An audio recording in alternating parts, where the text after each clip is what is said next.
फळ्याकडे लक्ष द्या। आज आपल्याला वर्ग काढण्याची सोपी पद्धत पाहायची आहे। मी तुम्हाला वर्ग काढण्याच्या वेगवेगळ्या पद्धती सांगितल्या। त्यामध्ये एकक स्थानी 0 असताना 5 असताना वर्ग कसा काढायचा ते सांगितलं। एकक स्थानी 0 किंवा 5 नसतानाही वर्ग कसा काढायचा ते सांगितलं। आज आपल्याला 1 च्या गमतीचे वर्ग काढायचे आहेत।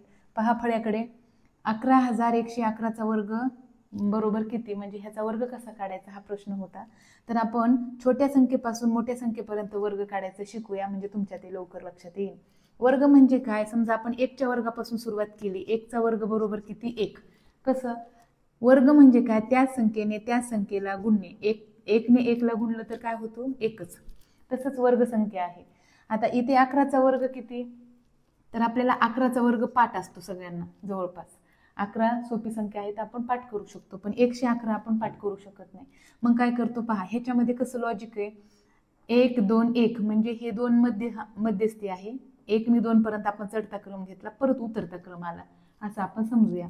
आता इथे पहा काय आहे, दोन संख्या आहेत, तर 2 च्या नंतर तिसरी संख्या काय आली, रिपीट आली, पहिली संख्याच। आता इथे पहा 111 चा वर्ग 123 आणि 111 चा वर्ग लिहित असताना 1 2 3 लिहिला आपण, कारण 1 2 3 संख्या आहेत, 1 2 3 लिहिला आपण।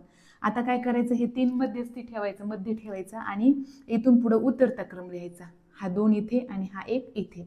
म्हणजे आता लॉजिक कसे पहा, 1 ते 3 पर्यंत 1 2 3 म्हणजे चढता क्रम झाला, आणि परत 3 पासून 3 2 1 म्हणजेच उतरता क्रम झाला। इथपर्यंत चढता क्रम आणि या ठिकाणी संख्या स्थिर होते, इथून पुढे परत या संख्येचा उतरता क्रम आपण पुढचा लिहून घेतला। अशा प्रकारे हे लॉजिक आहे। इथे सुद्धा तेच करूया।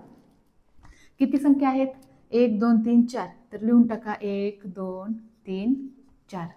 आता काय करायचं, 4 ला स्थिर ठेवायचं आणि इथून पुढे करायचा उतरता क्रम, म्हणजे ह्या संख्या उलट्या लिहून घ्यायच्या। इकडं काय इथं 3 2 आणि हा 1 आहे की नाही लॉजिक, आणि खूप मजेशीर असं।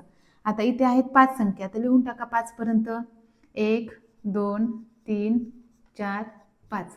ह्या 5 ला असंच ठेवायचं आणि लिहून टाकायचं ह्याचा उतरता क्रम, म्हणजे उतरता क्रम म्हणजे 4 3 2 1 असं, 4 3 2 1। पाहिलं, 1 ते 5 पर्यंत चढता क्रम झाला, परत 5 पासून 1 पर्यंत उतरता क्रम झाला। अशा प्रकारे हे लॉजिक खूप मजेशीर पण आहे आणि शिकायलाही आपल्याला उत्साह येईल असं आहे। आता इथे आहे 1 2 3 4 5 6 संख्या, तर 6 पर्यंत लिहून घ्या, 1 2 3 4 5 6। 6 ला तसंच ठेवायचं, परत उतरता क्रम 5 4 3 2 1।